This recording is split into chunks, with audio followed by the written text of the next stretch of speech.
Hey, this is Ian. I wanted to make this video for people who want to play Diablo 4 and have fun rolling their own builds, but feel like maybe they're struggling a little bit. Maybe they feel aimless. They don't really know what they should be trying to do. I feel like this mainly comes from two groups of players right now. One is you're kind of new to ARPGs.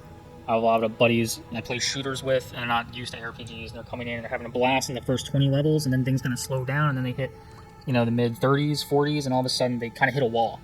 They're wondering why the game is suddenly so hard. It's like I'm playing on World Tier 1, and I'm still taking a long time to kill enemies. I'm still struggling to survive on World Tier 1. And I could say to them, hey, go look up a build guide, right? And I could let someone else play the game for them, and they could probably change their build. Because the issue is their build. The issue is not they're playing wrong mechanically. The issue is that they haven't developed a good enough build for that level. And yeah, a build guide can fix that. And maybe you want to do that. Maybe you don't really want to deal with messing with that stuff on your own, but for someone like me, I think a lot of fun of the genre comes from that. Your character is essentially this extended optimization puzzle that you solve as you play. And I really enjoy solving that puzzle as time goes on, and then rolling new characters and doing it again. And I want my friends to experience that too, but there's just so much context. This ARPG genre is very, I would say, esoteric. It's not really like any other game genre, and there's a lot of kind of base knowledge and context that it assumes from players who might not have coming in. The other group of player that might be finding their builds not working out so great is Path of Exile players, or maybe like a Diablo 2 player, maybe even a Titan Quest player, or a Grim Dawn player. Because in those games, builds were mostly defined on the ability that you pumped up with all of your skill points or with all of your item affixes. You tended to just pump really hard, like one damage ability, and then the rest of your build was oriented around supporting it. Now, it's kind of true in Diablo 4 a lot of the time, but it tends to be done in a much more complicated way, and you might be finding barriers that you didn't have in those games, like, oh, my cooldowns are too long, or I don't have enough resource to use my ability. If you're in that group of people, you want to roll your own builds, but you're struggling just a little bit to figure out how, I think this is going to help more than a build guide. Because the build guides are showing you where to put your points, but they're not really telling you. I think they're actually misleading you onto what is the defining aspect of a build. And it's not your core ability. It is not your whirlwind. It's not your spender. Your build is defined by its engine.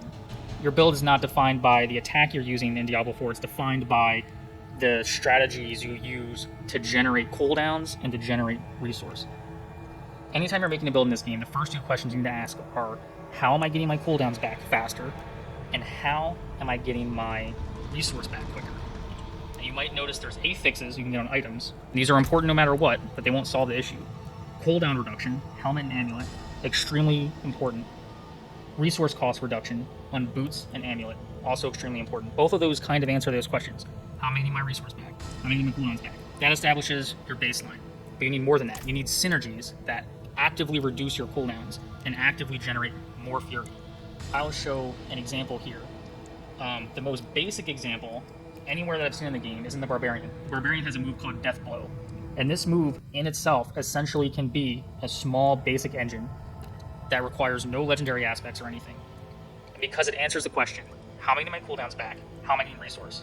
Right here, the base effect of the skill, if it kills an enemy, the cooldown's reset. Anytime, anywhere, if you see cooldown is reset or reduce cooldowns, that should trigger you. You should jump up in your chair and say, oh, that's it. So that answers half the question. And then the other half of the question is, how does this help me get my resource back? And that's this one right here. If it damages an enemy, gain 20 fury. Now, let me show you why in Diablo 4 your build is defined by the engine and not by the spender. This character, I have some insane items for Whirlwind. They just dropped. I mean, I'm not far in the game. These are just what I have. My Whirlwind does a lot of damage, but no amount of pumping Whirlwind is going to make up for the fact that without an engine, the only way I can use it is if I stand still and smack things for 5 seconds. Did you see that? You see how much time I spent smacking things and not actually using Whirlwind. There's no amount of damage Whirlwind can do where that is a viable way to play. And it's not particularly fun either. You need an engine to build up our Fury Regions that we are not relying on just smacking things idly with our base attack. So let me show Deathblow. All right, so let's show what Deathblow can look like. Did you see that? Look at my resources. Boom. All right, do you see how much better that is? That's just one move. This is far from a perfect engine, right? But in one move, we have a way to consistently generate Fury and reset cooldowns. Now, most classes that I've played have some way of doing this. Rogue has Twisting Blades. My Rogue's only level 20-something, but I can use Twisting Blades with the rune that reduces cooldowns when it hits enemies, and I can use Concealment with the rune that generates energy. Those two things piggyback off each other. It's not a great engine. It's an early game engine. It requires no legendary aspects. But as you get farther in the game and you get more legendary aspects, you can enhance these engines and sometimes even create synergies that weren't there before. Let me give an example of that. My current Barbarian, his engine is essentially Leap. So Leap has a rune that will give me 40 Fury if I damage an enemy, which is a decent amount, but you know it's on a cooldown. And then I use a legendary aspect. You can get this in the Codex of Power. Damaging an enemy with kick or ground stalk resets Leap's cooldown. So let me show an example of this. You've seen the pace of play that Deathblow alone provides. Look how quickly I can jump. Look how quickly I fill up the Fury. Now, notice how much more time we're spending spinning. How much more time we're spending using Whirlwind, and how much better that looks and feels. And this is not even the best engine you can get on Barbarian. There are better engines. The basic mechanic is just leaping as much as we can to trigger this rune for Leap. I have another thing that helps out. I regenerate Fury while berserking. But I mean, you know, you can build those as you play. You can start to pile these things on. But you need the baseline. Now, if I were to make a build guide about this build, I would put it out and I would say, Whirlwind Barbarian does X damage, right? And you read that and you're thinking, yeah, if I pump everything into Whirlwind, I can do all this damage this person's doing. But that's not it. The top two Barbarian builds, according to people farther in the game than me, there's a Whirlwind build and a Hammer of the Ancients build. Those builds are the same build. They are using the Shout engine. They're using legendary aspects to refund the cooldowns of shouts and to generate Fury while shouting. Every single slot on the build is the same, except for the ability they choose to use and a handful of legendary aspects. And I can do the same thing with my build. I can switch from Whirlwind to Hammer of the Ancients in seconds. I could do this mid-fight, right? Like, it doesn't take that much time. And then maybe I'll throw on, like one other item to activate Hammer of the Ancients. And I'll switch this over. That was maybe 10 seconds. I'm now doing a Hammer of the Ancients build, right? And this is where the misconception comes in. This is not a Whirlwind build. This is not a Hammer of the Ancients build. This is a Brawl build. Because the engine of the build is Brawl skills. The way that I'm getting my resources back, and the way I'm getting my cooldowns back, that's the build. Right? I can slap any spender I want in this build, because the spender is not what defines it, which is very different from Pathway. Okay, so all that said, as you're making your own builds, and you're trying to figure out how to improve your engine, this is the best advice I can give. If you're on PC, press Y. You can go to the Codex of Power, which you might be thinking, if I want to do more damage, I need more offensive legendaries.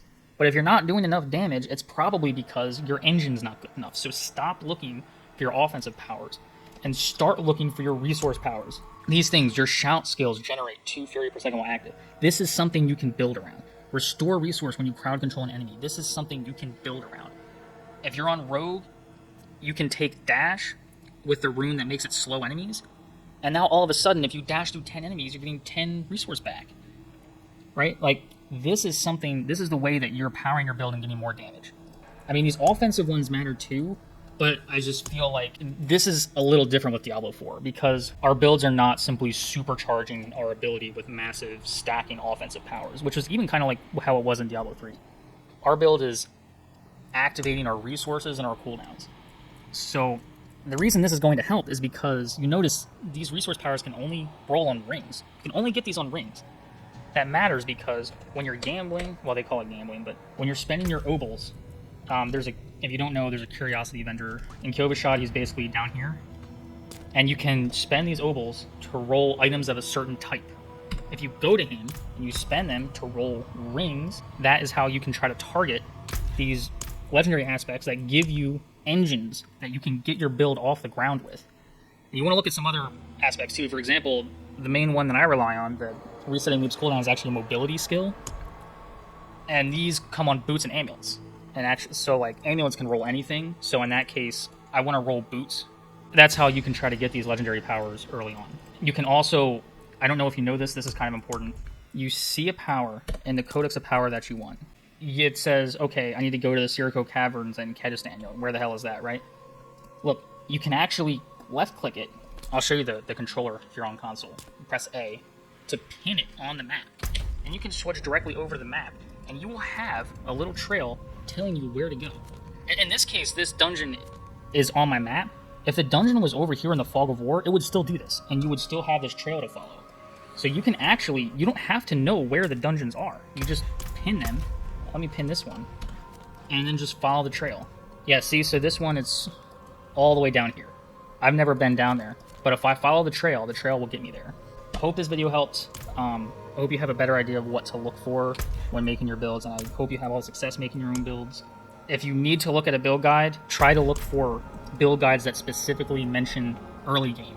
Because if you're starting Diablo 4 and you look at these endgame build guides, they're not going to work for you. Like, you can't get... I'm level 57 and I still don't have everything I need to implement the endgame Barbarian Whirlwind build, right? So when you're seeing these builds early on, it's going to make you think, oh, this is going to suck until I'm like level 60. That's not what it's like. You just look for these other ways to generate resource and refresh cooldowns earlier on in the game. You can find them, all the classes have them. They're not as good necessarily as the ones you can get later on, but that's the progression of the game. So, yeah, hope this helps. Hope you have fun. Alright, have fun.